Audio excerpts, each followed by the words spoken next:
Welcome in, everybody, on this fine Saturday afternoon. We are live from Xfinity Mobile Arena, Philadelphia, Pennsylvania. And if we were doing first names, this would be the Kristen Eric Big. But we're doing last names, so it's the Press Row Show. Give you guys a minute to let that one sink in. I'm intern Andrew. This is my last show hosting, and then I'll be handing over the keys to Russ once he gets back to the United States. Anthony SanFilippo with me as always, and now joining the show, Kevin Kurz. Kevin Kurz, now famous. Yes.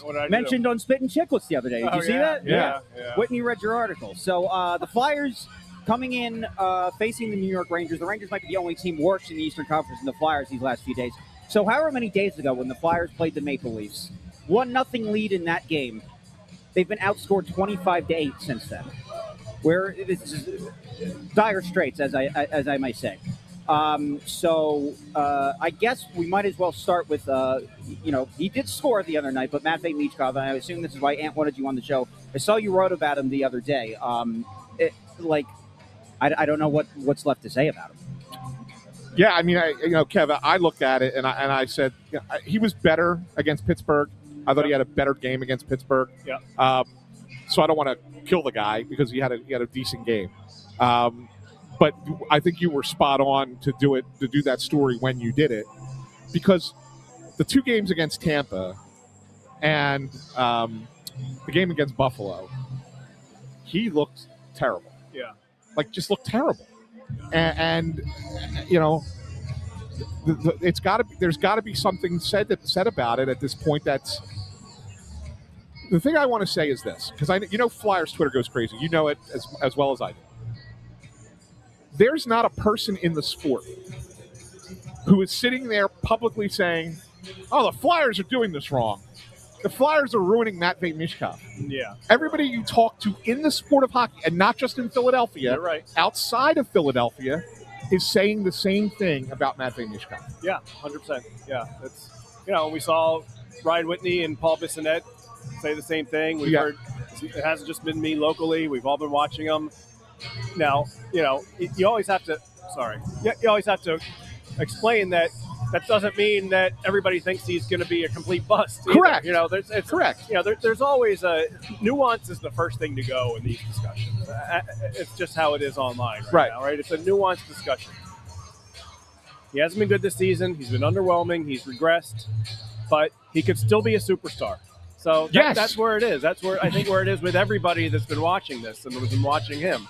Now, as far as the Tampa series goes, what does every coach and every player say? What's the old cliche every time guys get hurt? Well, we need somebody to step up. Right. So to me, going into the two-game Tampa series, I wasn't here for Saturday's game. I had missed it, but I watched it. You didn't miss anything. Yeah, and he gets a chance with Zegras and Dvorak. Yeah.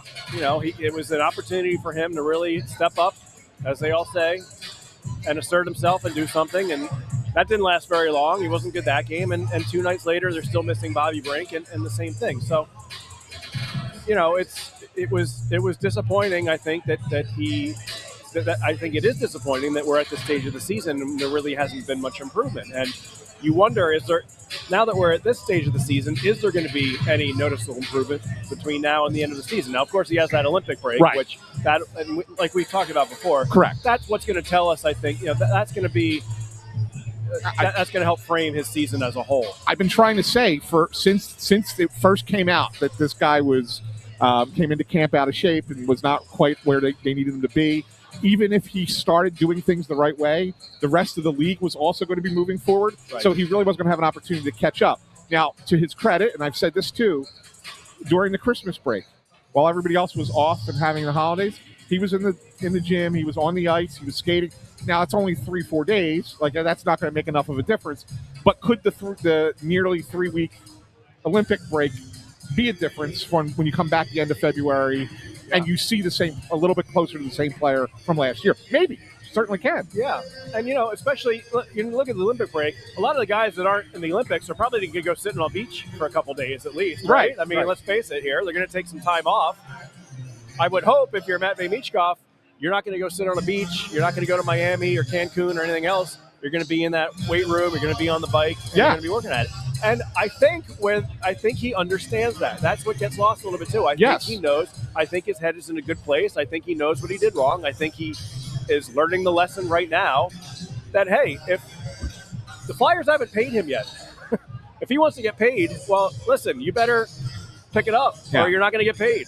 So, can you pull up Tony Louis' comment, because I want to ask Kevin his thought on that. I'm going to transition also. Yeah, go ahead. So Tocchet deserves some of the blame here, though. To say none of it is Tocchet's fault is ridiculous. Tocchet has always struggled with purely skilled forwards, Keller, Pettersson, etc.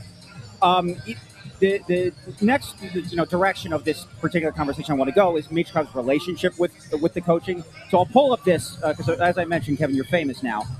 Ryan Whitney quote tweeted your article. Yes. He said wrong. It was sarcastic. Yeah, so exactly. People know. People, for whatever reason, weren't picking up on the sarcasm here. He said wrong. Tocchet just doesn't play him enough. Trust me, as Flyers fans, if Michkov is as good as Celebrini, he's just getting screwed by the coach.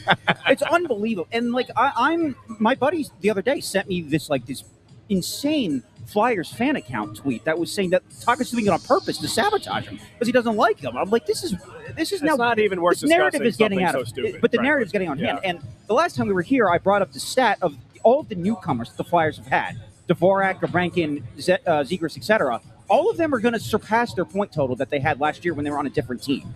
I really have a hard time believing that it's the coaching that's the reason Michkov's struggling right now. I'm not buying it.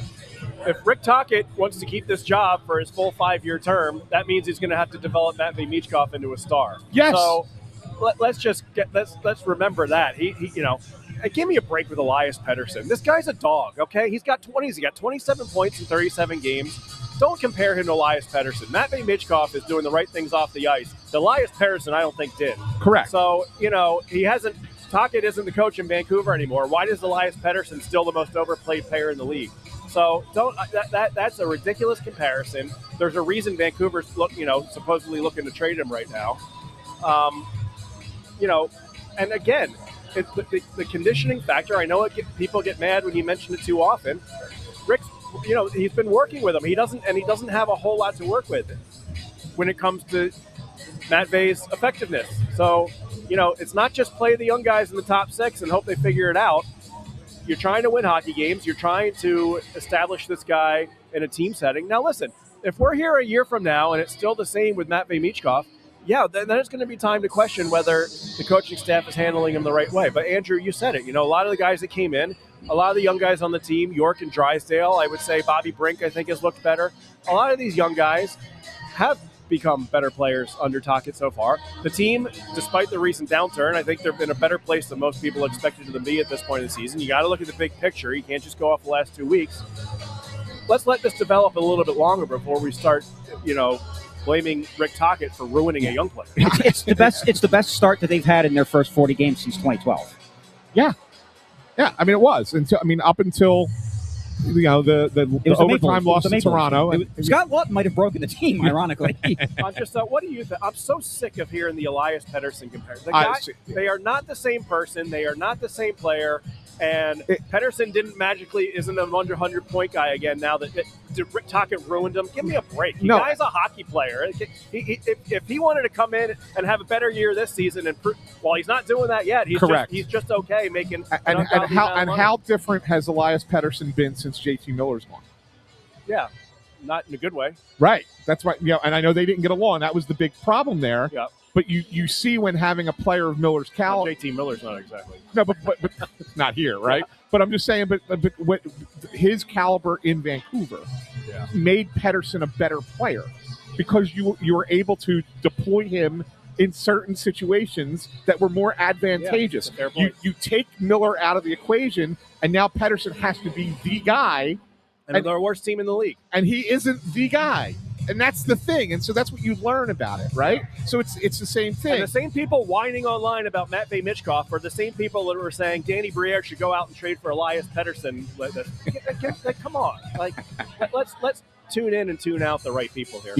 You can't win, Kevin. You can't win. No. Yeah. That's why I just got to shut it off and delete it from the phone. No, and it's funny because people sit there and kill us all the time for saying what we say about Michkov. I want to reiterate. I still think there's an all-star caliber player. We saw it the second half of last year. In Matvei Michkov. Today, I still think it's there.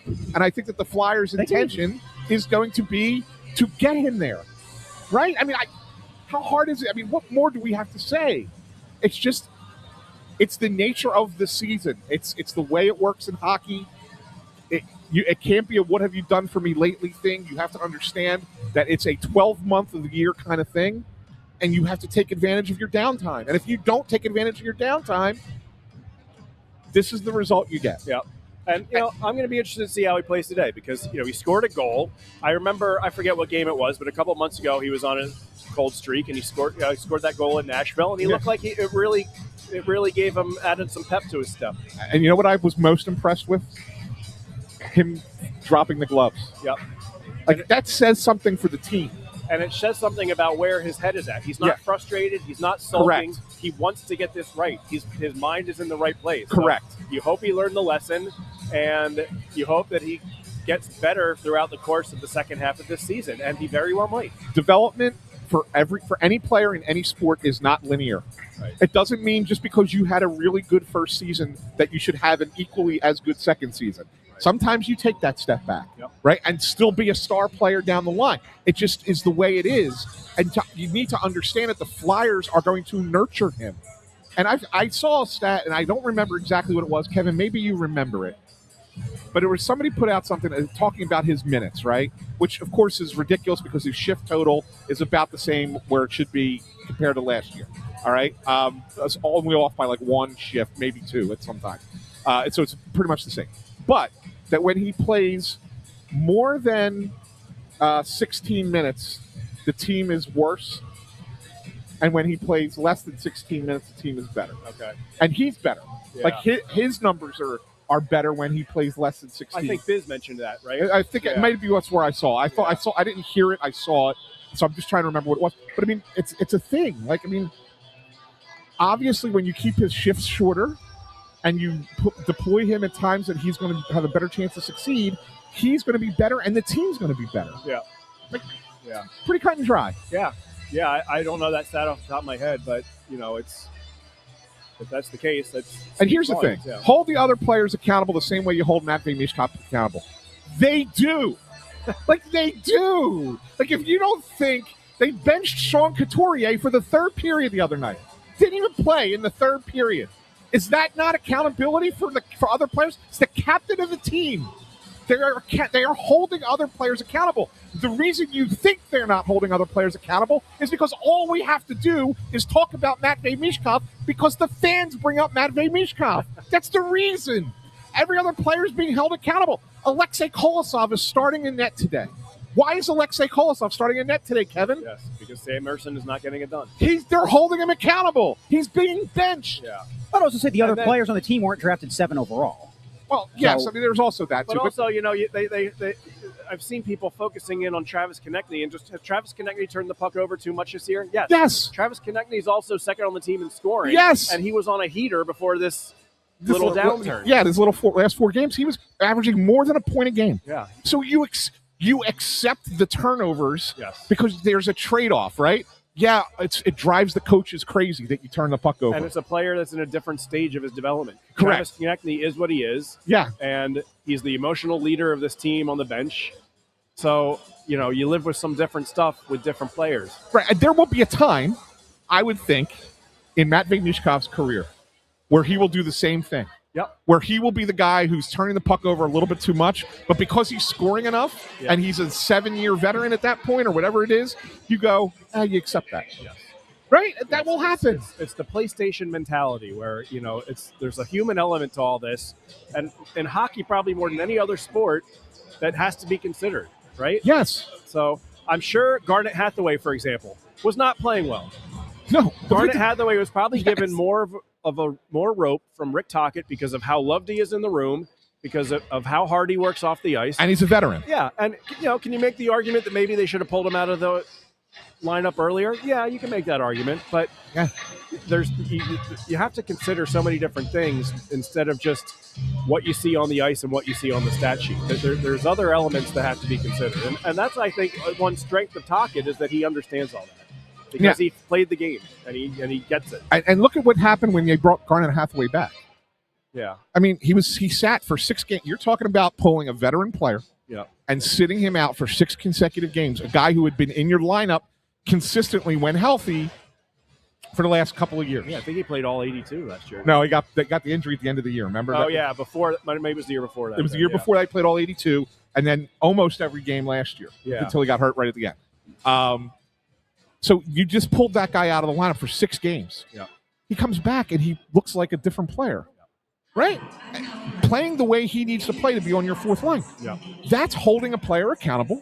That's having a private meeting with him that's not publicized, that's not a big thing, and then he comes back and gives you what you need from him, right? That's good coaching. Yep. I don't know how else to describe it, right? Let's get to the goalies, because I dragging on about the Michkov thing. Well, okay, so first question. Do either of you guys know what the severity is of Vladar's injury? I hear it's not severe. So no IR trip? It's kind of a day-to-day thing for now. Okay. I mean, obviously he's not back yet. Well, Rick Tocchet left open the possibility he could play at the end of the road trip next week. Yeah. Okay. He said maybe the 3rd game, which is Colorado, which I guess is next Friday night. Yeah, I was originally told like probably 1 to 2 weeks. Okay. Total. That's not great, but but I think that the more interesting thing when we're talking about Vladar, and the Flyers won't say this out loud, but if they had their druthers, he'd go, it's a pleasure to be on the Olympic team, but I'm going to sit this one out to get healthy. I'm sure, yeah. Yeah, but you can't ask a guy to not do that, right? Not. But I'm saying if they had he might be the starter. I was going to say he's probably going to be the number 1. If they had control, they would not make them. They would say, don't go. Oh, the Flyers had control? Yeah. I think every NHL team would say that about every player. Yeah. In theory. Sanheim's a guy that he's worn down the last couple of years, too. Yeah. I mean, he's going to be probably playing big minutes for Canada. Yeah, like, do you think the Avalanche want Nathan McKinnon playing for somebody not the Avalanche? You know what I mean? No, understood. But, I mean, at the same time, you sit there and go, all right, it's the Olympics. These guys, if you're healthy, you should be able to go. There's the reason that they would not want him to go is because the injury is something that could be chronic. If you keep. Okay, yeah. You know what I'm saying? Like, that's the difference. Of course, you don't want any player to get hurt playing for somebody that's not you. Right. Right? Of course not. Tavares was the one that got hurt. Okay. Yeah, Tavares got hurt. Or Edwin Diaz of the World Baseball Classic. That's right. Jumping up and down, celebrating, right? Go ahead. No, but so I wanted to get into the goaltending because I think this is a very telling thing today. You're starting Kolosov in a game you absolutely have to win. Yeah. And not starting Ersson with rest. I think it says a lot about where the Flyers are with their backup goalie right now. And I've been on this train, and I feel like if you want to talk about beating a dead horse, people kill us for talking about Michkov. You should kill me for beating up on Sam Ersson for 2 months because I had been. For 2 months been saying this guy should not be on the team. Okay? Yep. All right? So beat me up for that. But I think the Flyers are finally like, we can't risk points by starting him again. I agree. I agree with everything you said. I mean, he's just not getting it done. He's just not looking good. I mean, it's goalies are weird, right? I mean, we have seen Sam Ersson play well. Now I feel like his best games in the last 6 months were the international games, or the last 12 months, I guess, were the 4 nations and the World Championships. But I mean, I don't know what you're going to get out of Kolosov either. He always had some good games with the Phantoms, but he didn't exactly, shut the door the other night when he came on in relief either. Right. So who knows what we're going to get? Who knows what we're going to get out of this Rangers team tonight? Right after that letter yesterday. Well, I wanted to get into that too. I was going to say, up, or are they going to look like? I was going to say the Flyers are actually in a very similar situation to the Rangers in that I think both teams are basically just incapable of winning, at least consistently, without Shesterkin and Vladar, respectively. Yeah. So, that's why I brought up how severe is Vladar's injury, because if they have to roll with Ersson and Kolosov going forward, the Flyers offensively don't have like the Colorado or the Dallas firepower to just bank on being able to score 5 goals a night. It's just not going to happen. No, you're looking at Vladar ultimately is going to probably miss about 5 games total. Right. In total. You just have to bite the bullet, I guess, and hope you just win like 2. Yeah, you can go. Well, they're already 0-2 of those 5, right? So you got 3 more. Okay. Right, so you want to go 2-0-1. Well, the good thing is they're playing probably the only team in the Eastern Conference worse than the Flyers of late has been the Rangers. Vegas and Utah haven't exactly been world beaters either. No, the Flyers play more like they did in November rather than lately, they're going to be in those games. But whether they can get back to that, I mean, I don't know. Vegas has lost more games than they won, and they're in first place. Yeah. I saw that stat, yeah. The whole division. The Sharks have the most amount of wins in that division. Yeah, it's crazy. Really, I didn't know that. It's crazy. That division is unbelievable. So yeah, Vegas is beatable. Utah's a decent team, but they're beatable. Yeah. You need Colorado. Let's just write that one. Yeah, but that's the game that Vladar might be back for. But the point is that whoever's maybe Colorado will be bored. I know, right? Whoever is in goal for the Flyers just needs to keep them in the game. The Flyers aren't asking these guys to go out there and shut out the opponent. Yeah, they're saying most just teams aren't like that anymore, right? You just need to get some time. Keep us at 3. Yeah. Keep it at 3 goals. Yeah. Like it's it. You give us a chance to win if it's 3. Yeah. Right. That's what they're looking for. Do you think that there's an opportunity or possibility for Danny Briere to go elsewhere and find a goalie to come in and kind of be the backup for Vladar at this point? I do. I think there's going to be options. If you look around the league right now, there's actually a few teams that are getting their goaltenders back healthy, right? Matt Murray in Seattle is one. Alex Lyons coming back in Buffalo. So there's actually a few teams, and I wrote about this a couple days ago, where there might be an opportunity there for a team, whether it's the Flyers or someone else, to go out and try and upgrade their goaltending. So I think at this point, he might have to salvage the season. I don't know. I don't think you can rely on, even if he comes back. Let's say he has a great game in Vegas or something, and is that going to completely change his narrative of the season? It's not. No. So. You know who I brought up the other day, and Ant didn't really shoot me down, but he wasn't thrilled with my idea. Akira Schmid from Vegas. I don't know. He's a guy, right? Yeah, that's what I said. Now, that said, I thought Vladar was just a guy coming into fair. the game this season. He's been great. So, who the hell even ever knows with these goaltenders? But what I do know is I don't think you can rely on Sam Ersson anymore. No, and what I think that they were hoping for, and the Vladar injury changes the whole calculus of this, right? What I think they were hoping for was just get to the Olympic break. Yeah, I think you're right. And then we'll make then reassess at that point, because then you're up against the trade deadline. Teams are more interested in or more likely to move a guy at that point. Yeah, you're 3 weeks or 2.5 weeks early here, and that's the problem, and that's why he's I think Briere's in a tough spot, but he might have to bite the bullet and give something up to go get a goal. And I know people say, well, the Flyers shouldn't be giving up assets for rental players. Well, it depends. Would he give up a 3rd-round pick for a reliable backup goaltender? I think he would do that in a heartbeat. Yeah. Might take some convincing. 2nd-round pick might be too much. But, 3rd, and I don't know, maybe is there a guy in the Phantoms that might need a change of scenery or something? I don't know. Yeah. Maybe, would you give up that to try to save the team? I think, the team's going to have to play better, I think. Yes. But if the team starts playing better and it just becomes solely a goaltending problem, then I think Danny, as they've said all along, he's going to owe it to these guys to do something and to try to fix that position, because it is a problem right now. Yeah. And last thing I want to get to, you talk about the players having to play better.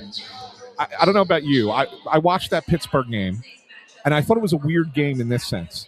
I thought at 5-on-5, they were very good. Very good. Yeah, special teams has been the special teams is what killed them that game. Both sides of it. Yeah. Power play couldn't score, and the penalty kill was a disaster. Yeah. Right.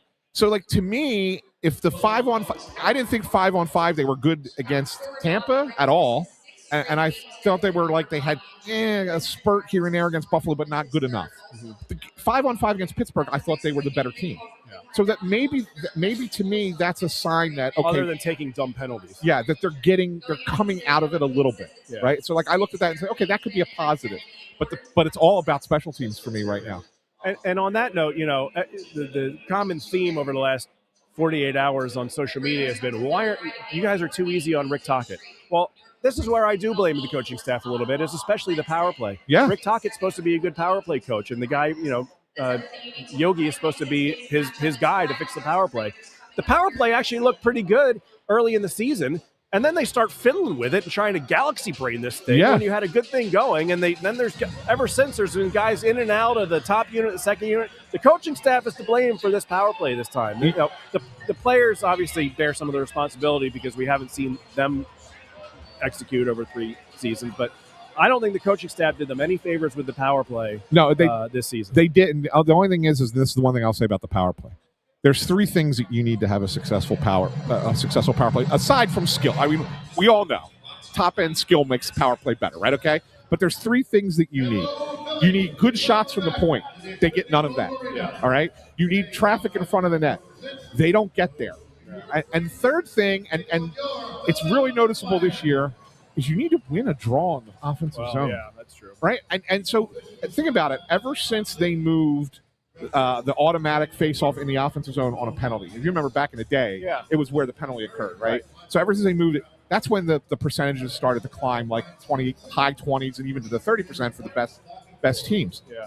But that's because you win a draw and you're already set up. Yeah. The Flyers never win the draw. Yeah, that's fair. So now you got to work to get an entry and set up. You're killing 30 seconds of that power play. You're shorthanding yourself. So that is an imperative thing too. So yes, it's on coaching too, but those three elements are what's really missing on the Flyers power. Kev, as always. Okay, thanks, guys. Good stuff, my friend. Thank you, Kevin. Have a good one. We'll have you on again sometime down the line. Next time Michkov does something. Yeah. Kevin Kurz. Kevin Kurz. All right, so the one good news for the Flyers, I would say, is their opponent evidently has just waved the white flag on the season. So we might as well get into that now, right? Have they? I mean, it's so weird. Well, can I read it? I'll breeze through it. Go ahead. All right, so here's the message put out from Chris Drury from the what's his position with the Rangers? President and General Manager. Yes. Want to take a moment to connect with our loyal and passionate fan base. We know and feel your disappointment with how the season has gone to this point. I'm not going to read the whole thing. The one thing that I think would bother me, I actually underestimated how long that was. Yeah, it's good. When I'm reading it in my head, it sounds shorter. The one that would bother me, I think, if I'm a Rangers fan, is him saying it's not a rebuild, it's a retool. Yeah, I hear you. I'm like, if I'm a Rangers fan, just tell me how. Like, don't spit in my face and then tell me it's raining. It's a rebuild. They got to start over. Yeah. Panarin's gone. I sent the tweet in the group chat. I think right after this message was put out, it was announced that the Rangers, it said they're not going to offer an extension to Panarin. The rumors that I've heard is that maybe Buffalo's going to try to make a trade for him. I don't know what's going to happen with the other pieces like the Savannah Jads and the Foxes and the Trocheks, whatever. I would imagine it's just Sturkin's really the only untouchable, quote unquote. Correct. But the Rangers are in a lot of trouble right now. So that, first of all, do you agree with my sentiment about what is even the difference between a retool and a rebuild? So, I mean, you could say a retool. I think a team that is, maybe underachieved. Sometimes teams just have a stinker of a year, right? Like, they're good teams. Your talent is good. For whatever reason, whether it's injury or something, they had a bad stretch of games and they never could really get out of it. Sometimes you just have that bad year. Like, it happens. Like, teams have a bad year every once in a while. And so you can look at that and go, okay, let's make a couple of changes to the roster. Keep most of it, but make a couple of changes and go back at it next year. That's a retool. It's hard to believe this team's only 2 years removed from winning the President's Trophy. Yeah. So that would be a retool. Rebuild is where you basically get rid of all of your good players and start from scratch and hope to hit the lottery. It sounds like they're getting rid of at least one of their good players, Panarin. Well, we know they're getting rid of Panarin. Right. So yeah, that's a given. I think you're going to see them move other players too, and I think Fox is one. Zibanejad maybe. I mean, but that's it. I mean, where else do you go beyond that? Why say Trocheck? But his contract may not be that. Yeah, he's got another year left, right? Okay. Yeah. And we'll see. We'll see. I mean, the thing that's more. I don't know if you want to keep that up there for. I think everybody's read it by now. I forgot. Sorry. Yeah, that's right. I forgot it was up there. That's okay. The thing that I think is most hysterical about this is you went the letter route again. They just did this. Okay, so here's what I'll say. I messaged a guy on Twitter, Avery, I believe his last name is Zaretzi. Is that how you pronounce it? Yeah. He used to be a producer at Barstool. That's how I know who he is. Huge Rangers fan. I'm sure Flyers fans on Twitter have seen him at some point on Twitter. So I've had brief correspondence with him via Twitter DMs in the past, so I messaged him this morning just to gauge the temperature of what the Rangers fans are. So he actually got back to me and oddly optimistic. I thought he was going to say that the sky was falling. Yeah. But here's what he wrote. He said, the second letter in 5 years would most likely make anyone look at this and call it a failure, but you can't sit here and say Drury didn't try. Now, I could call out a plethora of questionable moves from Drury, but he took a lot of big swings and the results on the ice just didn't pan out. The expectation will always be a Stanley Cup in New York, but 2 Eastern Conference final trips in 5 years cannot be overlooked when thinking about success. The product on the ice just couldn't get it done. Any Rangers fan who needs some optimism should hear this. They have only missed the playoffs 5 times in the last 20 years. Dolan will not let this team be bad for long. It's his baby. Yeah, he's right about that. I mean, the Rangers they'll get good again. I just don't know. Like, look, when you have a goalie like Shesterkin, you're always going to be in games, right? So, and you know, the Vegas Golden Knights are an example of this year. Like I said, they've lost more games than they've won, and they're in first place. Right. Like the loser point. Yeah, the loser point can keep you competitive. So, and how do you stay competitive with a loser point? You either have a great offense that puts up a ton of goals, or you have a really good goalie. And that's what they have, except that he's hurt right now. Right. Yeah. So that's why they're in the way that they're in. So what's up, Bundy? Hey, how are you guys? Good to see you, Bundy. You have some keys for us? Yeah, I got keys. Let me pull them up again here. Yeah. Well, why don't we do picks, Andrew, and then Bundy can give his keys. All right. Russ was 3-2 Flyers, right? Yeah, and the funny thing is I'm going to pull a Russ. I'm going 6-3 Flyers. Yeah. I could never pick 6 goals in a game. 5-3. Wow. 5-3, and the Flyers will get an empty netter. I can never pick 6. Look, I think there's a. You're going to hate my pick then. Well, I think there's a very real possibility. I'm going to qualify it. I think there's a very real possibility that this game total goes over 10 goals between the two teams. Thank you. So I'll give you my pick. Yeah. I'm going 8-4 Flyers. Really? 8-4 Flyers. Let's do it. Let's do it. Oh, that's fantastic. That's fantastic. I really do think it's a high-scoring game. I personally cannot do it. I cannot predict that high of a score. I picked the Flyers to win as well. I'm going 5-4 Flyers. 5, because I can't predict that high, but I think it can get there. Okay, so 8-4, 5-4, 6-3, and Russ was 3-2. That's the best part about it. He has the most normal score. He has the most normal The score. black sheep himself is going 3-2. I was going to go 8-2, but I'm just saying the Rangers it's just going to turn into a slop fest. Yeah, it could very well could be. Yeah. Very well could be. All right, let's get Bundy's keys, and then we'll wrap this out. Keys to the game tonight for the Philadelphia Flyers. Number 1 tonight, scoring first.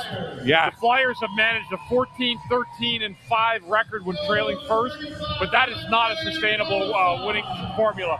Meanwhile, the Rangers are 16-4-2 when scoring first, but just 4-18-4 when trailing first. The Flyers have been down early in all of the last 4 games of this losing streak. Getting the first goal today is imperative to getting the win. Number 2, penalty kill. Over the last 8 games dating back to New Year's Eve in Calgary, the Flyers have been dented for 12 opposing power play goals on 26 penalty kill opportunities. That's 53.8%. Awful. During the current stretch of 4 straight regulation losses, Philly has killed just 9 of 16 penalties. First of all, boys, they got to stop taking dumb penalties and lazy penalties, and they have to do a better job when they are on the kill. Yeah. And lastly, tonight, elite players must steer the ship. The Flyers need their best players, Zegras, TK, Sanheim, York, and Couturier to step up and lead the charge out of this funk. Simply put, these guys have not been good enough in these last 5-game losing streak, and they need to be the ones to set the tone for the rest of the team. Well put, Bundy. Look, I mean, I'm not going to say must win, but I'll say this.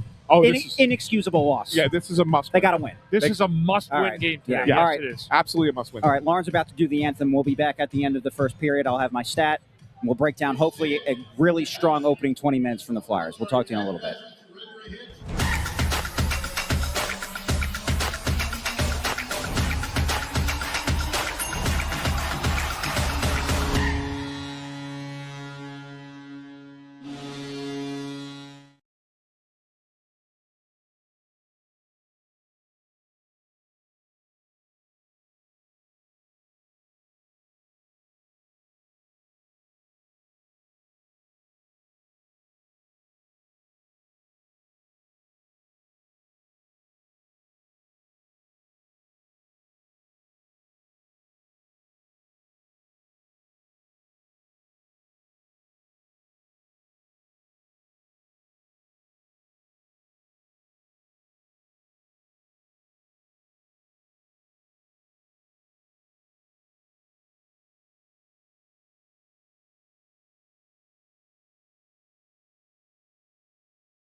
Welcome back into the Press Row Show, the number one rated pregame, intermission, and postgame show this side of the Mississippi, south of the Arctic Circle, north of the equator, and west of Minsk, Belarus. Well, why did I say Belarus?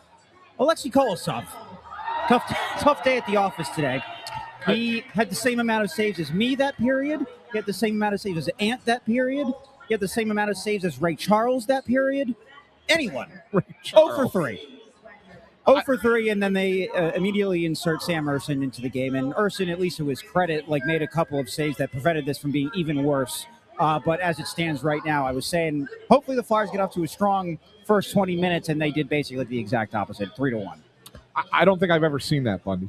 It's possible that it's happened before. And maybe I was actually at a game where it's happened before, but I have no recollection of it. That a team scored 3 goals on their first 3 shots of the game. Yeah, it was unbelievable, and they were easy goals too. Yeah, I mean the first one you can't really blame the goalie. That was a breakdown in coverage. That was the Panarin one-timer. The Panarin one-time, he's wide open on the side of the net. There's nobody covering him. They overextended themselves to one side of the ice defensively.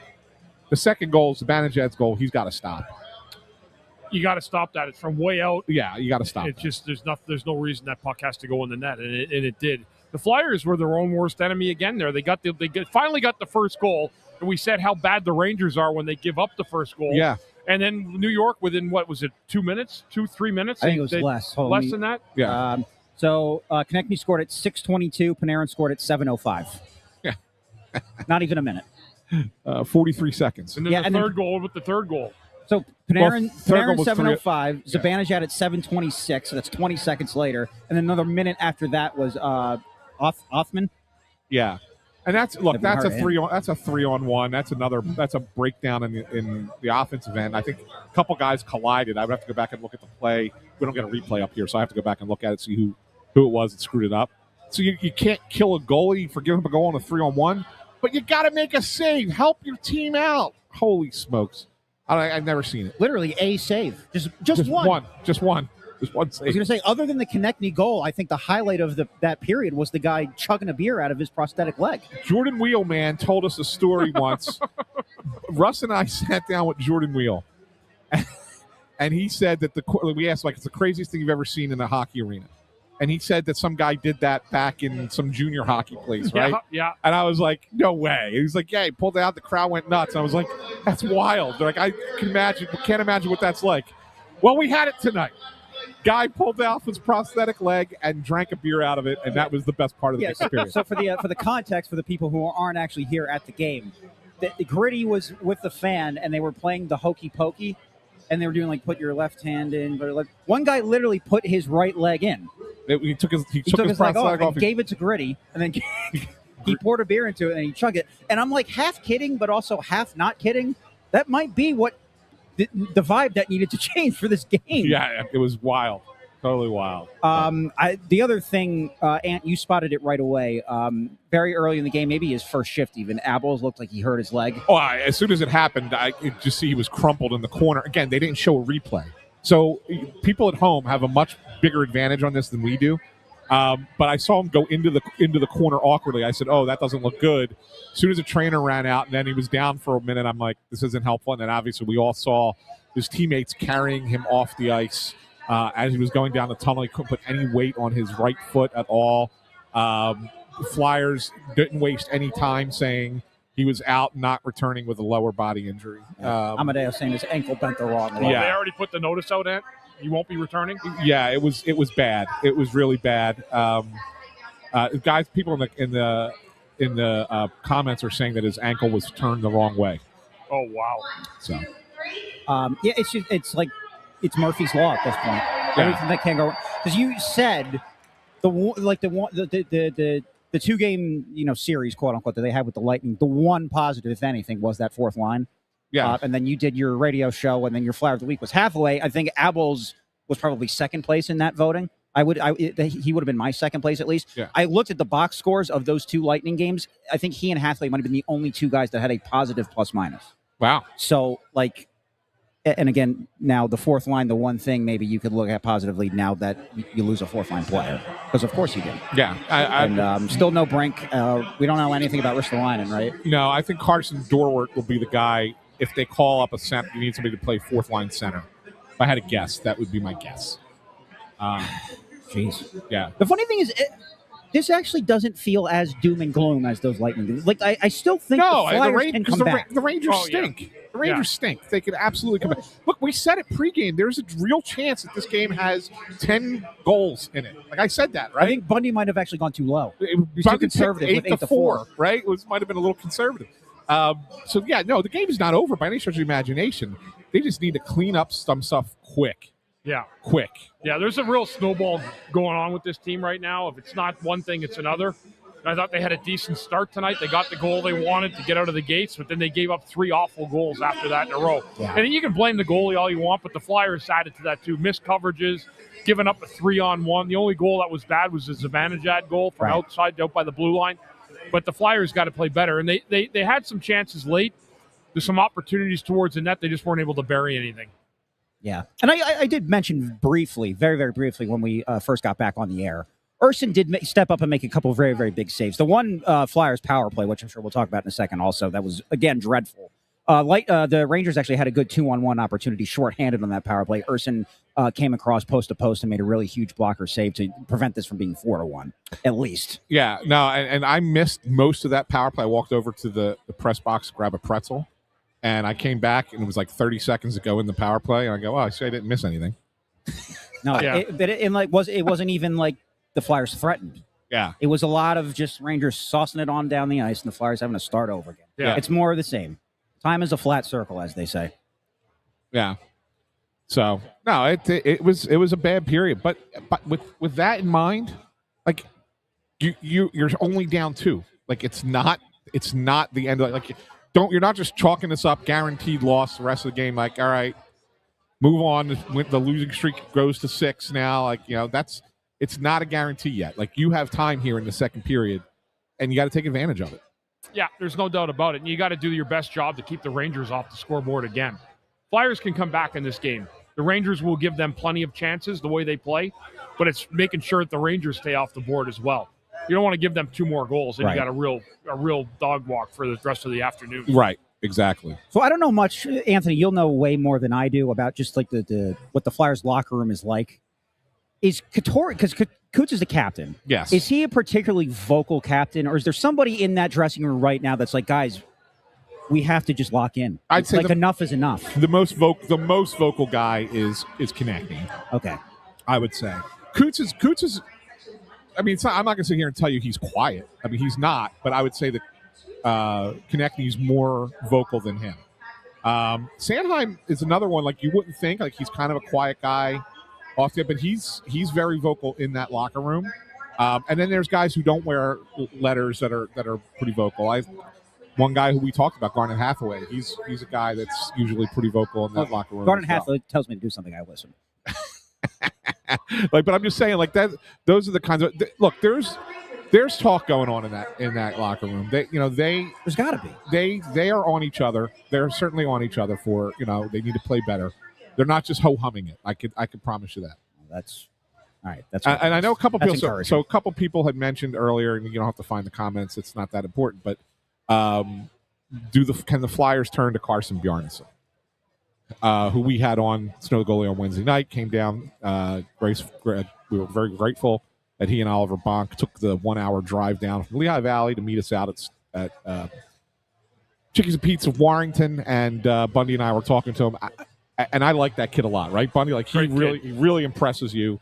Off to a really good start with the Phantoms. Yep. Like, I think it was 9-3-1 or something like that. Yeah, 9-3-3 now. Or 9-3-3. That's what it was. Yeah. A really good start. His numbers are good down there. They are protective of him. Yeah. Right. As they should be. It's his first year pro. Okay. I can't imagine that there's a world where they go, well, this isn't working with either of these guys. Let's call up Carson Bjarnason. Right. I don't see that. I think you have a better chance of them trading for a different minor league goalie to come in and play some NHL games next week. Someone a little bit older, you think? Maybe with somebody with some NHL experience that may be playing in the AHL for another team, and say, bring that guy in before you go to Bjarnason like that. I don't think you can. I think he's too green at this point. Yeah, and I agree with that. They want to make sure, and you're right. By protecting him, I think it's a smart thing. He's a young goalie. He's got a bright upside. Yeah. You don't want to see him come up here and get shelled either. Correct. And then break his confidence down. Right. Yeah, you got to. There's certain things that you have to do with players as they're developing, and when they're having success, let them have some success. Don't throw cold water on it by putting them into a situation, especially if the team's not playing well. Right? You can't do that. You can't have them come up. So. I don't think that's a realistic possibility. You ready for your stat of the night there, intern Andrew? Well, you're having too much fun reading the comments. I'm not paying attention. I'm watching the ice team dance behind you. I don't blame you. Yeah. Well, at least our mites on ice got off the ice without a brawl today. We showed that. I saw it. It was unbelievable. If you watch it 50 times, there's something different every 50 times you absolutely, watch it. Yeah. And by the way, did you see I was right that it was staged? Oh, really? So, I got an email the next day from somebody extremely high up in USA Hockey, friend of mine. He said the whole thing was orchestrated by the parents. They were all teammates together, those guys. Yeah. Then I'll give the kids credit because they put on a show. They really did. That's that's like WWE level of acting. It's it was unbelievable. They were getting decked. Yeah. Whatever. Yeah. But still, it was a great video. It was awesome. It was awesome. At the very least, it was entertaining. Yeah. Okay, so for the Flyers first, Travis Konecny with that goal. That was his 516th career point. Means he's 3 points away from passing Gary Dornhofer for 14th on the Flyers all-time list. Oh. And then for the Rangers, Mika Zibanejad scored in that period. That is his 19th goal this season. Barring something catastrophic, he will again get to 20 goals. He will become the fourth Ranger in franchise history to have 9 20-goal seasons for that team. That's pretty impressive. The other three I have right here are Rod Gilbert, Chris Kreider, and Jean Rattel. Gilbert did it 12 times for the Rangers. Yeah. By the way, there was a consistency. Zibanejad. There was a time I remember we're sitting back in the day at Madison Square Garden, not like it is now. There was no real press box. They didn't have a press box in the old Madison Square Garden. Do you remember this, Bundy? The media used to sit over the tunnel. Yes. Right? And at the one end of MSG. And Rod Gilbert came over one time, and he was sitting there, and I was stuck between him and Tim Panaccio. And they were yelling at each other the entire time. About what? Just hockey. Like, just arguing about hockey. And I was just sitting in between the two of them, and they're like, and they're back and forth, just yelling at each other. And I was just like, this is ridiculous. Like, I was like, I never met him. It was the first time I think that I had shook his hand and said, hi, it's a pleasure to meet you. So, like, I didn't want to engage in that conversation. And I was just stuck between Rod Gilbert and Tim Panaccio. Did you, Bundy, did you like playing there? Like, was there an added level of intensity knowing you were playing at the world's most famous arena? Was that real? My favorite building to play in. I loved it. I loved playing there. It was amazing.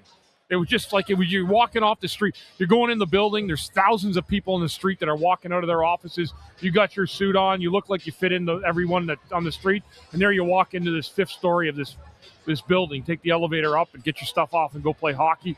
Building was electric every time we played there. I loved it. It's cool. People will roll their eyes, but I'll say this. The one time I was in there was my senior year of college. I went to Penn State versus Utah, the NIT championship game. Yep. I know. But, I mean, that building was only half full, and even at, like, half capacity, I was like, this is, like, electric. Yeah, it's great. Different. It's a cool building. It's a great environment for hockey. It's a great environment for hockey. Yeah. It was built to have hockey. Like, it really was. To house it. It's just a tremendous atmosphere. I always liked that one. I got to give Montreal credit. That's like a museum. Yeah. Yeah, it's like a hockey museum. Yeah, it's a great place. Yeah. It's a great place for hockey as well up there. Just awesome. Like those were the two, in my mind, the two best. Like, if you go through all those Canadian rinks, Bundy, the one that never really impressed me was Toronto. It was always kind of corporate. Yeah, a little bit. Right? I like it, though. They remade it exactly how the old Maple Leaf Gardens was. Yeah. They kind of reconstructed it after it, so I like what they did with the seats and stuff. I love Toronto, too. I did, actually. Okay. All right. It was just, as far as an environment. I know it's an old building and it's going away, but Calgary Saddle Dome, I loved. Yeah, it's a cool building. It's a cool building, right? So we were talking about how much of a dump that Tropicana Field was recently. Yeah. I felt the same way about Nassau on Long Island. That was horrible. That was. Bundy, do you remember throwing pucks? Yes, across the ice. Yeah. From the press box to try to get it into the seats across the way. And do you remember when Saunders was it Saunders that actually broke the glass? And they had to replace a pane of glass, and the game started late. Yeah. Yeah. That was the unique thing about that is you guys would do your radio broadcast on press row with us. Yes. Yeah. Right next to the reporters. Yeah. Yeah. Yeah. You guys used to sit with us in This is at Nassau? At Nassau. Yeah. It was like they didn't have a booth. They sat on press row, right? So we would sometimes sit right next to them during the broadcast. Remember what's funny is that like Nassau was bad, and then they moved to Brooklyn and somehow got it even worse. Yeah, remember that like corner section wasn't even facing the ice. Couldn't see. Wasn't the original Phoenix Arena like that too? Yeah, that was a basketball stadium. And it was built for basketball. And like the part, if you sat behind the one net, you lost the net. Like you couldn't see the goal below you. It was like the ice went below the seats, right? Yes, that's correct. Yeah. Yeah. Some bad arenas in hockey over the years. So anyway, it's Michigan State first, not Michigan. But I wish I was going, but no, I'll be here. That game's at 1:00. I think the Flyers have a 12:30 game that day, so I'll have it on the iPad. Unlike Russ or I, intern Andrew never misses a show. Oh, here, Joe Patel. Still going to do a press row show at Penn State, Michigan State, not Michigan. Yeah. We'll see our old friend Porter Martone there. No, that'd be cool though, but whatever. All right, 30 seconds left. We'll be back for second intermission. Yep. The Flyers have got to turn this around at some point. I hope it's today. They got to turn it around at some point, though. There's no such thing as a bad shot on net against this goalie. Just get it on net, and just something good will happen eventually. I have faith. I still think the Flyers can come back and win this game. But we'll be back second intermission. I'll have trivia ready, and then we'll see you then, I guess. Talk to you in just a little bit.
This is unbelievable.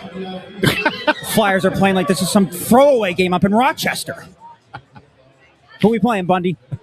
We're playing the Rangers. Yeah, you're damn right, the Rangers. In the NHL. I could do that whole scene. This is the Price Ross Show, #1 rated pregame, intermission, postgame show this side of the Mississippi, south of the circle, north of the equator, west of whatever city in Russia Michkov was born in. I don't know. It got worse. I don't know how, but it got worse. The game was not even halfway over yet, and Mika Zibanejad already had a hat trick. I read some ridiculous stat that he's now got 16 points in his last 6.5 games. He is murdering us. And it what else is new? It didn't get any better after that. Look at his career against the Flyers. Like every game, he does something ridiculous like this. But that's not the point. I mean, that's not the discussion topic here. I mean, what's even left to say? Well, they've completely lost structure, right, Bundy? I mean, that's the thing that's the most alarming. When you look at the way that they're playing, is they aren't playing within the structure that they are supposed to play, and it's a little bit of a little haphazard out there. It's concerning to say the least, because what happens is when your structure is good, you can kind of get yourself through games where things aren't going as well for Correct. you. Right. And you can give yourself a fighting chance, but they're not even giving themselves a fighting chance. I mean, you can blame Sam Urson or Alexei Kolosov. Yeah, this isn't on the want. goalies. To me, there's been maybe 2 bad goals in this game, one by each guy. Yeah. But it's not on the goalies. I mean, they're getting point-blank chances at the net that are going in. Yeah, I mean, it's odd man rushes, right? It's a situation where they're probably. I'm going to steal a Rob Thompson line from baseball. Yeah, they're just doing too much, trying to do too much. Yeah, it's stupid to say that, but it's what it is. This is what happens at lower levels, right? When remember how we talk about when players come up from the AHL, you say, well, they find it easier in the in the NHL than in the AHL. Yeah. And you've said in the past it's because the structure is stronger in the NHL. Yeah. Right? The players are the guy is going to be where you expect him to be when you make the pass and things like that, right? That's completely out the window right now. Yeah. And that's what's happening. They're turning the puck over.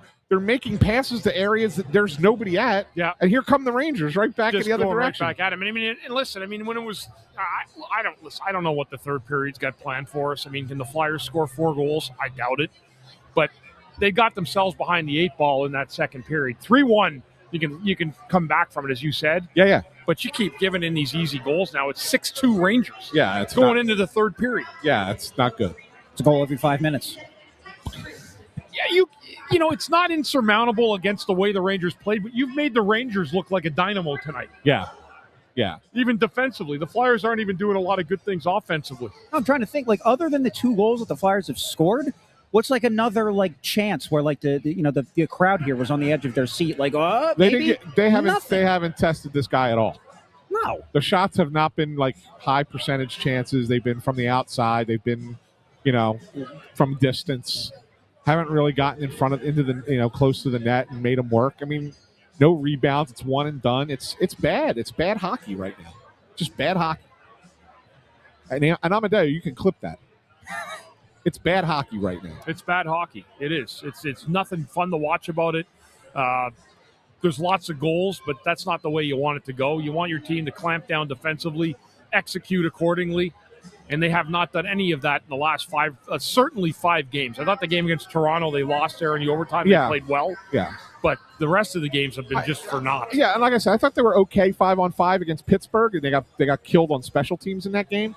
But the 2 Tampa games, the Buffalo game and today, have been complete breakdowns of what they're supposed to be doing. And Pittsburgh. Well, no, but I think Pittsburgh, like I said, I think Pittsburgh was their breakdowns were special teams breakdowns. Right. I think that 5-on-5 they were okay against Pittsburgh, right? They were okay. But they complete utter breakdowns in all phases in those other games. And that's the thing. And you pointed out, if they would just play within the structure, you're probably in this game. Yeah, you got a chance anyway. Right. You might not be leading at this point. Right. But it's maybe 3-2. Yeah. Instead of 6-2. Mm-hmm. Right. That's the difference of playing within your structure and playing completely off the rails, right? And that's what's happened. That's what makes it bad hockey. Somebody said, Tocchet looks defeated. Why can't he get angry and mad, show life on the bench?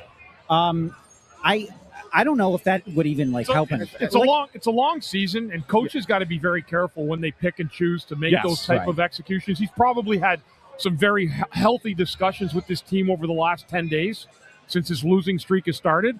And sometimes you realize that you've done something in-house that just doesn't warrant screaming and losing your crap on the bench. So that's what I was going to say to you.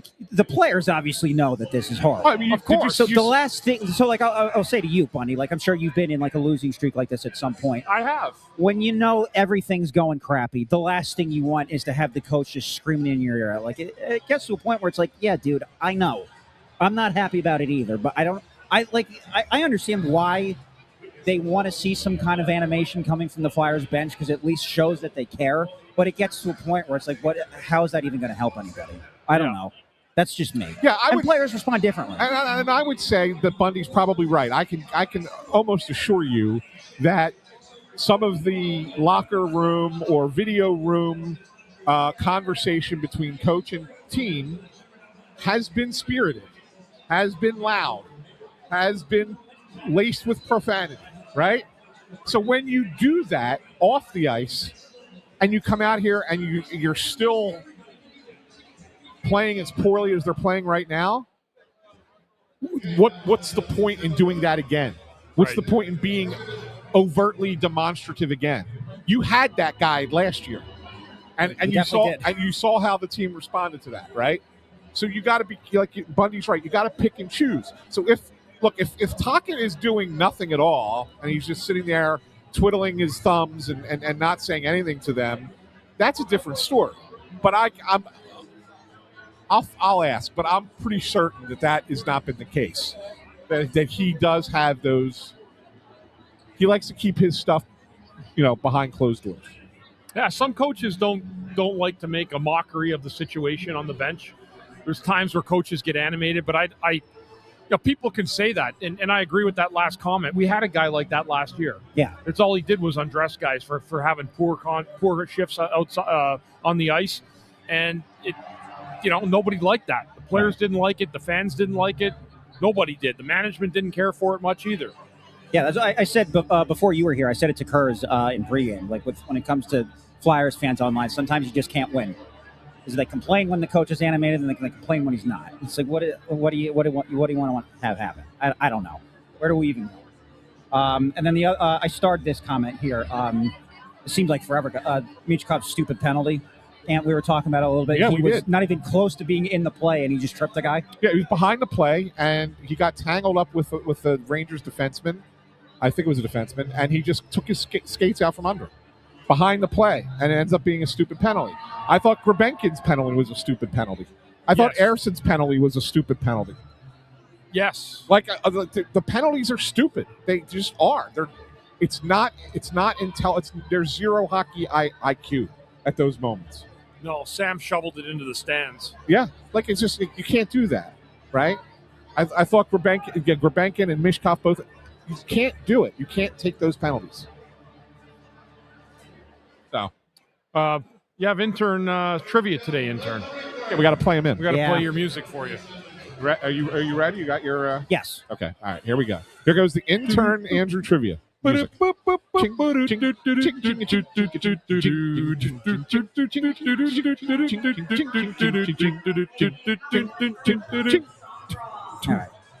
right. You guys will remember more the backstory on this than I will, obviously, because I was only 5. All right. So Eric Lindros sat out for the entirety of the 2000-2001 season. Yes. And then eventually Clark traded him to the Rangers. Yes. In return, the Flyers got back 3 players, 2 of them no-namers, and then 1 that was actually pretty significant. Do you know who they were? Kim Johnson. Yes. Yeah. There's a Czech player that came over to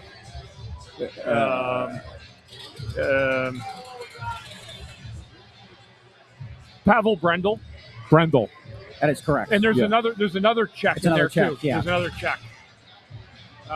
It's like Radic something or he played here. He played here for a while. Yeah, I had a cup of coffee here. Yeah. I played with him. It's like Herdina or something like that. Starts with an H. I'll give you that. Havlat, Herdina,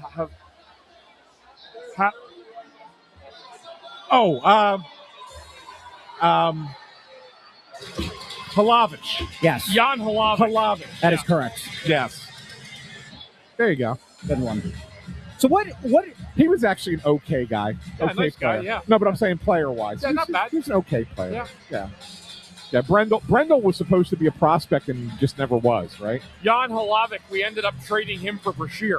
Yes. Oh, really? That's who we Okay.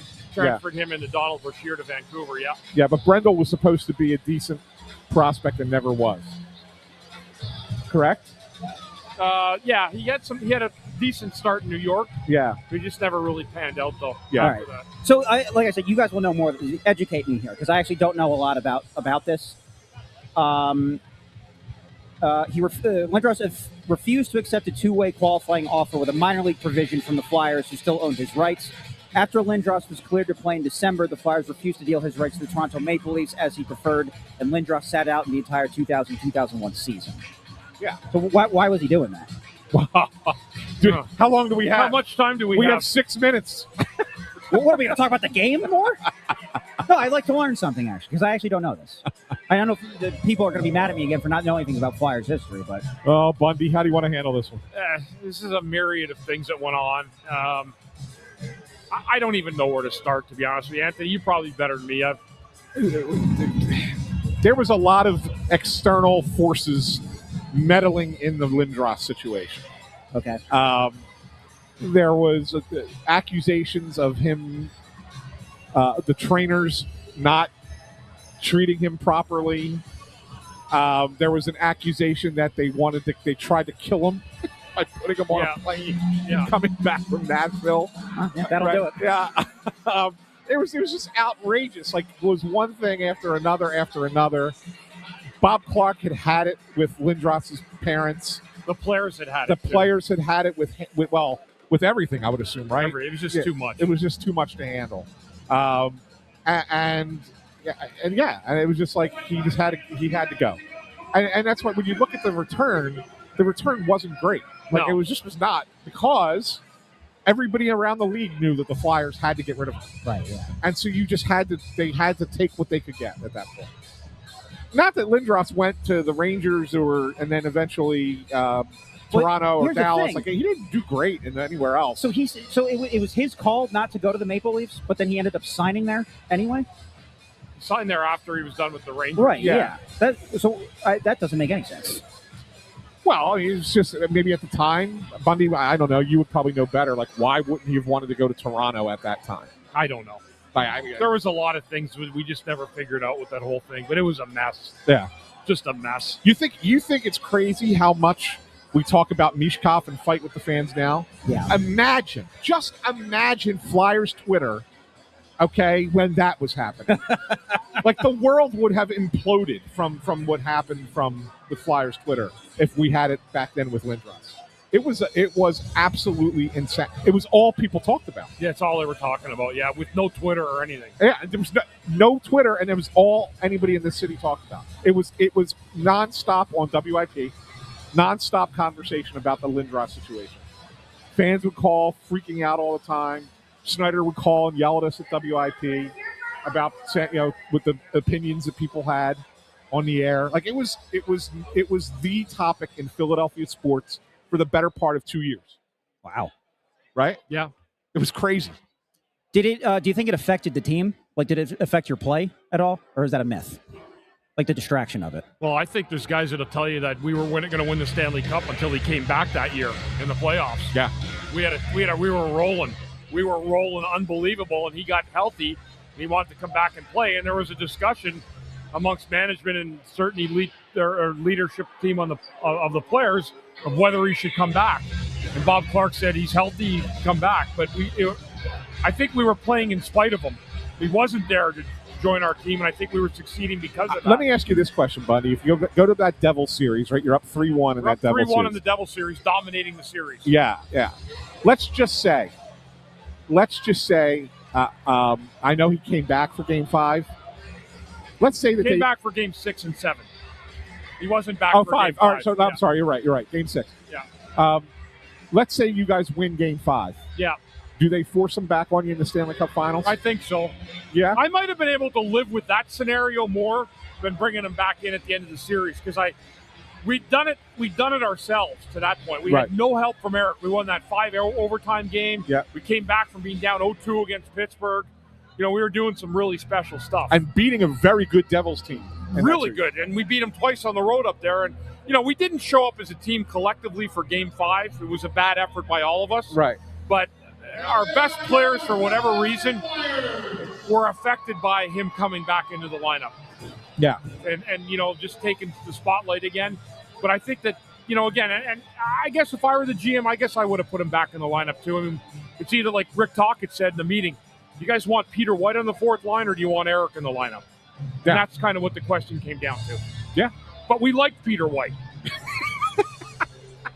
No, I mean, he was part of our group. Yeah, Whitey's a good dude. He was playing well for us. They should have retired his number instead. Yeah, anyway. Not that we didn't, and we all we wanted Eric to do well. We wanted him to have success. It was just a very touch-and-go situation, the whole thing. All right. I'm glad it worked out for him afterwards, and he got his wish and got traded. Well, I learned something. There you go. Aren't you glad you asked? We gave you the Eric Lindros story in 5 minutes. Yeah. That's a miracle. That was good. There's so much more to it, too. Well, Amadeo asked me before, give him some things that he can clip while, because we'll be the Olympic break coming up. We won't have a lot of content coming out. So yeah, that's fair. It's an interesting clip, I think. Yeah, we'll still have Snow the Goalie radio. Oh, okay. By the way, next week, Thursday, not Wednesday, because we're waiting for Russ to get back from Barcelona, and his flight comes in on Wednesday. Okay. So rather than do another week without Russ, we're going to actually push it to Thursday at the Chickies and Pete's on the Boulevard in Northeast Philadelphia.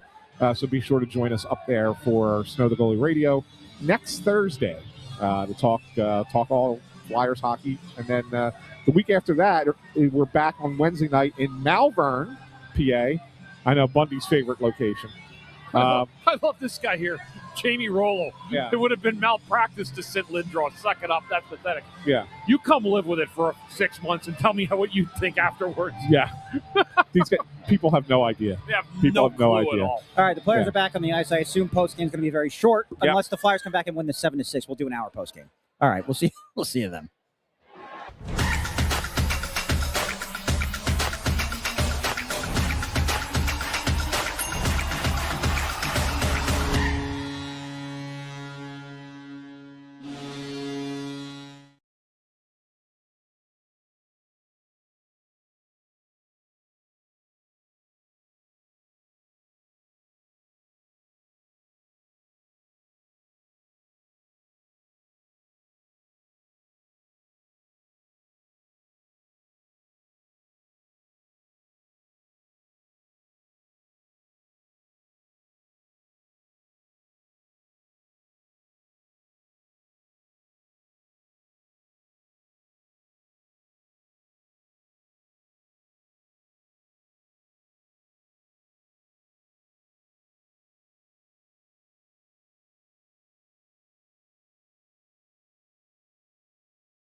All right, we're back into the Press Row Show. Number 1 rated pregame, intermission, postgame show, et cetera. Here's what I'll say. Yeah. Where was the way they played in the third period? Where was that the first 2 periods? Like, if you play like that in the first 2 periods, you're in this game, and you potentially win this game. It's fascinating to me that they went the way they played that third. They came out, Bundy, pissed off, right?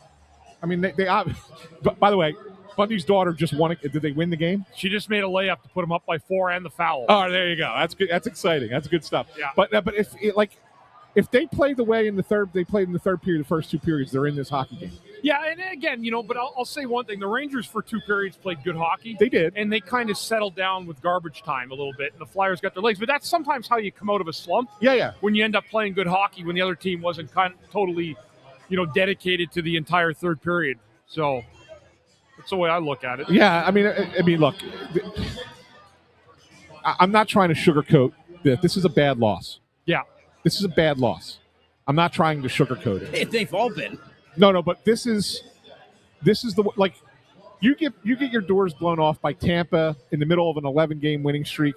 You sit there and go, okay, it's a really good team. They're on a great heater right now. I get it. Like, I kind of get it, right? Even Buffalo, I mean, that's a team that's been playing really well. But this is a game. The Rangers are in free fall. They have no goaltending. Their general manager puts out a statement that they're retooling. Sorry, fans, we're going to be trading away guys. That's a team that you have to just go out there and beat. I don't care. You got to figure it out. You got to find a way and do it. And they not only did they not do it, they looked awful for 40 minutes in the process. The Rangers' best players really were their best players today. Zibanejad with 3, Panarin with 2 goals. Yeah. For sure. I mean, but that's what, and that's when you hear the coach for the Fly, when you hear Tocchet say, our best players need to be our best players. That's what he's talking about. You need guys like that on your team to be your best players. But here's what. So when you said that it looked like they came out like pissed off in the third period. Yeah, they did. Well, great. I said first intermission. I said who is the guy in the locker room that's going to be vote. Well, why didn't they do it in the second period? That's a great question. Well, Andrew. What are they waiting for? like that's great. You had a good third period. That's fantastic. If you didn't play like mega ass cheek extra booty stink in the first 40 minutes, that third period would have meant something. Yeah. And, so the standings don't care if you lose 6-0 or 6-5, or if you had a good first, second, third period, whatever. No. You lost. You got 0 points. Correct. 6-game losing streak. In a 6-game losing streak, they got 1 point. They got the one loser point against Toronto. And I mentioned the aggregate score in pregame. Ever since they were up 1-0 in the Maple Leafs game, I think it was 25-8 coming in. It's now, if my math is correct, 31-11 on aggregate that they've been outscored since then. Yeah. That's like 4 goals a game. Yeah, it's not been good. No, I mean, there's no other way to spin it. I hate doing this because, Philly fans have had it hard enough as it is with the Birds and then Bo Bichette and you just won whatever. a Super Bowl last year. Relax. I know. Never be satisfied. No, but Never be satisfied. And keep remembering, this is entertainment, and one season leads to another season. It's not like it's the end of forever, right? You try again, try again. I don't know. The Flyers might fold after this. I know, right? But no. I don't know. I don't. You could blame, and we talked about the beginning of the first period. Like, I've never seen a team score 3 goals on their first 3 shots in a game. This is not on goaltending tonight.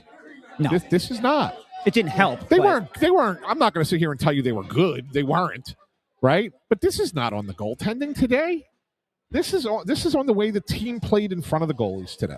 That's it. Especially the first 40 minutes. Yeah, for sure. Yeah, it was just not like they were losing defensive structure. It didn't work again.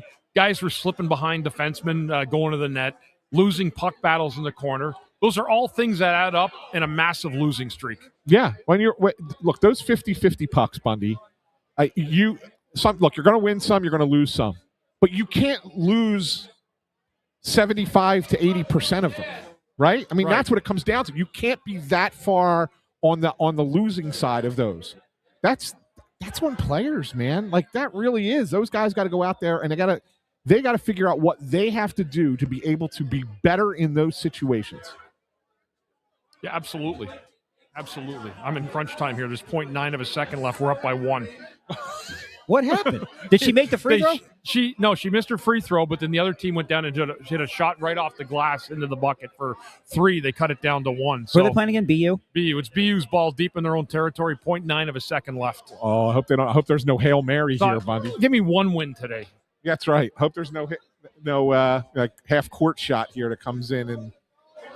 This is always my favorort part of a basketball game. Yeah, it's crazy, isn't it? It's amazing how the games end up so tight at the end of them. Yeah. Anyway, sorry for watching my daughter's game. No. Don't apologize. It's way more interesting than what we just far more watched. Entertaining than what we just paid attention to, right? By the way, Joe left a comment here. Russ was the glue. Team fell apart when he left the country. Don't worry.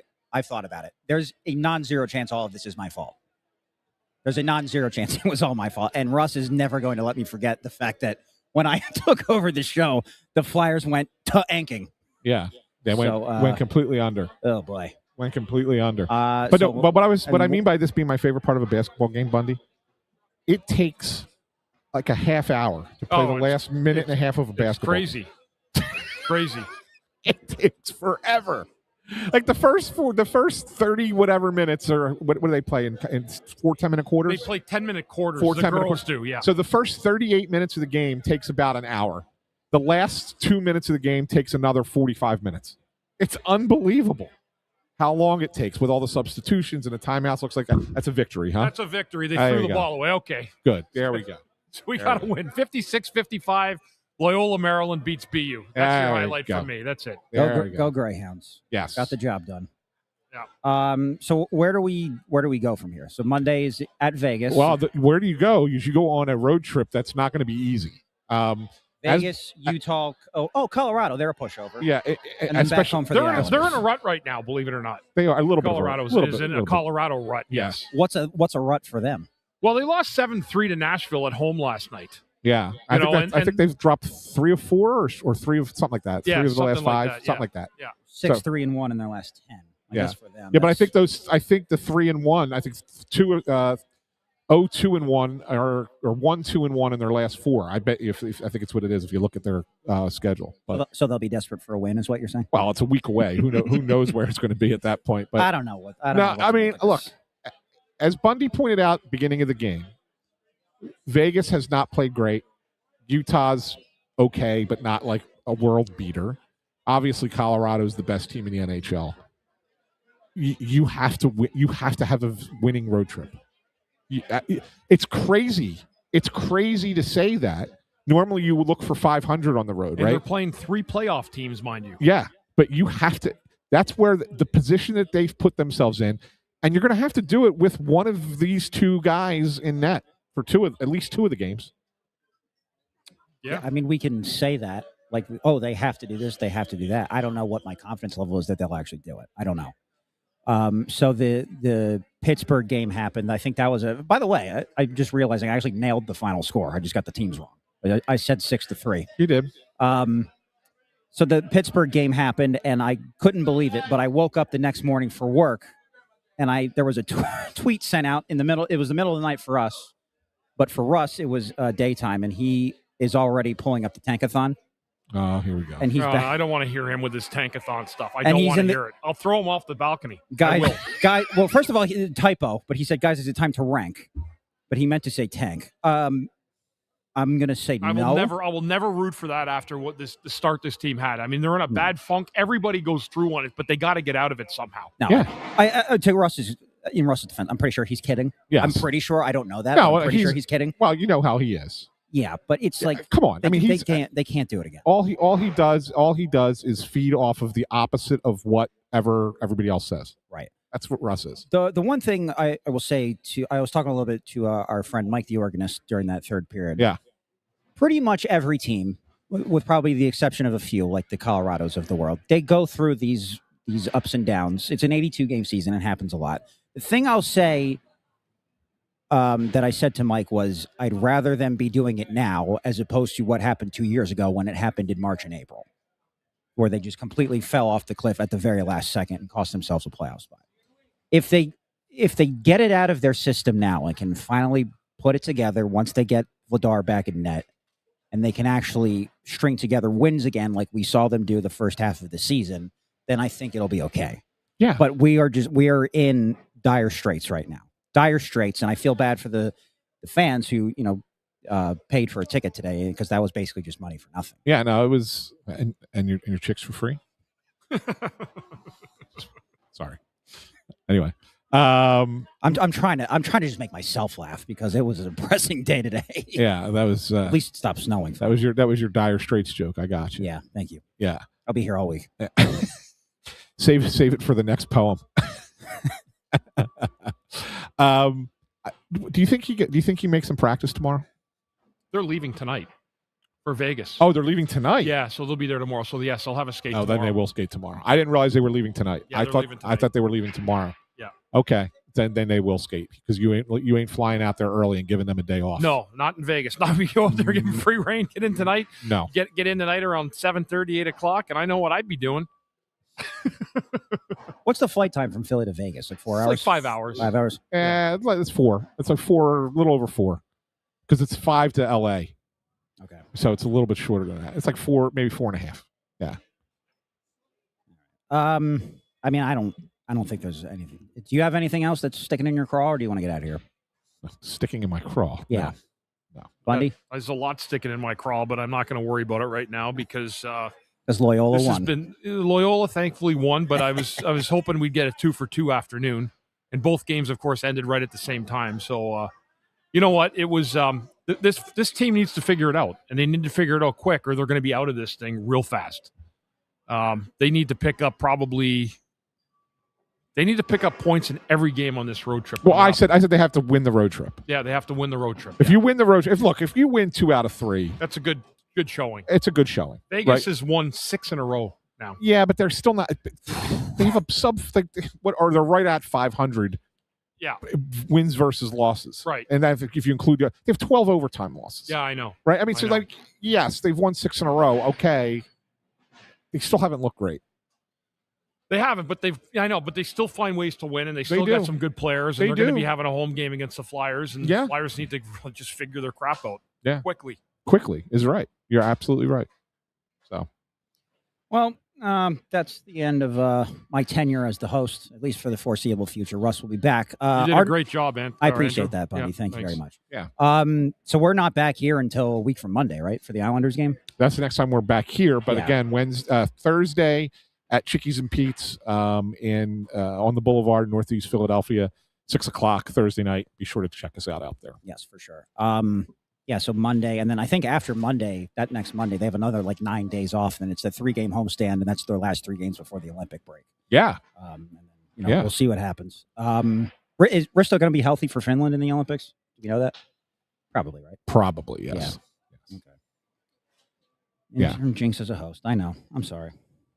All right. Well, other than that, I'll let everyone get back to their Saturday. Hopefully they can find a way to enjoy the rest of their weekend. Thank you again, everybody, for tuning in. Rate, review, subscribe, retweet, tell your grandmother about us. I don't know. Everything Russ says. And then where's the Chickies? I don't know. Go Loyola. What did you say the Chickies and Pete's was again? I'm sorry. We're in Northeast Philly. Broadway, right. Yeah, Boulevard. Right. Boulevard. And then we'll be back here a week from Monday against the New York Islanders. They said they need a forward, and that's the other thing, Anthony, really quick, too. They're going to have to call someone up for Abels, right? Yeah, I would imagine. If I was guessing, and I've not been told this, but if I was guessing, it would be Carson Dorwart. Okay. Because you need a center for multiple guys. Like when they called up Gaucher earlier this year, that was just, that's a guy you're calling up that's a temporary call up. Yeah. Because that guy's barely going to play.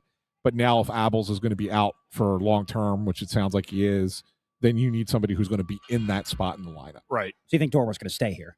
Well, yeah, because who else you bringing up? Okay. Yeah. Okay. I still think it's a little bit early for a trade. Like I know that they've been looking to get a center, a depth center. I think it's too early for that.